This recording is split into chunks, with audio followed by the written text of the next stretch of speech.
నమస్తే, welcome to prince TV. ప్రగతిశీల ప్రజాస్వామ్య విద్యార్థి సంఘం పీడీఎస్యు అనంతపురం జిల్లా కార్యవర్గ సమావేశం నిర్వహించడం జరిగింది. ముఖ్యంగా పీడీఎస్యు ఏర్పడి అక్టోబర్ 12, 13 తేదీలకు 50 సంవత్సరాలు అవుతున్న సందర్భంగా రాష్ట్ర వ్యాప్తంగా పీడీఎస్యు అర్ధవార్షికోత్సవ సభలు విస్తృతంగా జరపాలని ఈ సందర్భంగా పిలుపునివ్వడం జరిగింది. అక్టోబర్ 24వ తేదీన ఉస్మానియా యూనివర్సిటీ నందు 50 సంవత్సరాల అర్ధశతాబ్ది వార్షికోత్సవ సభ పెద్ద ఎత్తున నిర్వహించుకోవడం జరుగుతుంది. అదేవిధంగా నవంబర్ 5వ తేదీన విజయవాడ నగరంలో సభ నిర్వహించుకోవడం జరుగుతుంది.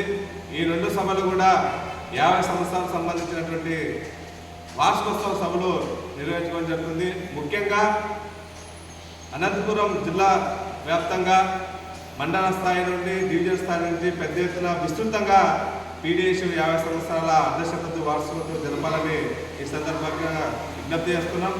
ముఖ్యంగా జార్జి రెడ్డి, జంపాల, శ్రీపాదశ్రీ అని, స్నేహాలత రంగవల్లి అమరవీరుల స్ఫూర్తితో దేశవ్యాప్తంగా విద్యారంగంలో ఎదుర్కొంటున్నటువంటి సమస్యల పరిష్కార మార్గంగా శాస్త్రీయ విద్యా విధానమే లక్ష్యంగా సమాజ స్థాపనమే ధ్యేయంగా ఈ యొక్క సభలు నడపాలని ఈ సందర్భంగా తెలియజేస్తున్నాం.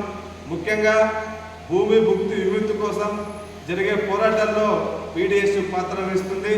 విద్యార్థి ఉద్యమాలే కాకుండా కార్మిక, రైతాంగ, అదేవిధంగా ఉపాధ్యాయ సమస్యల కోసం కూడా పీడీఎస్యు సంఘీభావం జరుగుతుంది. పీడీఎస్యుకు ఒక ఘనమైనటువంటి చరిత్ర ఉంది. 50 సంవత్సరాల ఉద్యమ పటిమాన్ని రాష్ట్ర వ్యాప్తంగా విస్తృతంగా జరపాలని ఈ సందర్భంగా డిమాండ్ చేస్తూ విద్యారంగం నెలకొన్నటువంటి సమస్యలపైన 50 సంవత్సరాలుగా రాజీలేని పోరాటం చేస్తుంది. ఆ పోరాట స్ఫూర్తితో మనమందరూ కూడా ముందుకు పోవాలని ఈ సందర్భంగా తెలియజేస్తా ఉన్నాం.